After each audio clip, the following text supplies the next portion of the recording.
Hi everyone, I am Francine Ann Cientas. T-test is a statistical test used to compare the means of two related groups of samples.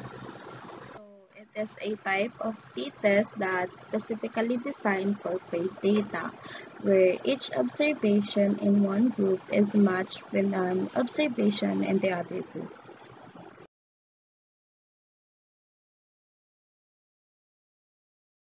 Good day everyone, my name is Jan Alfred Simon from BS Math 2B.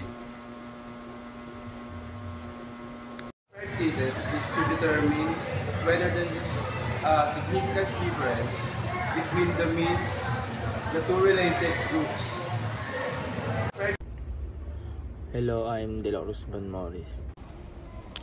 The purpose of a paired t-test is to measure the impact of an intervention or condition by analyzing the mean difference between two related sets of observations, ensuring that variations due to individual differences are minimized.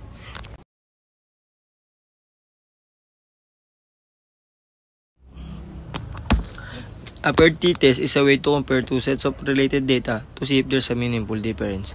It is useful when you are measuring the same subjects in two different conditions, like their weight before and after a diet or their test scores before and after a study technique. The paired t-test helps you figure out if those differences are significant enough that they are probably not just a random chance. It is a powerful tool for understanding change over time or the impact of an intervention.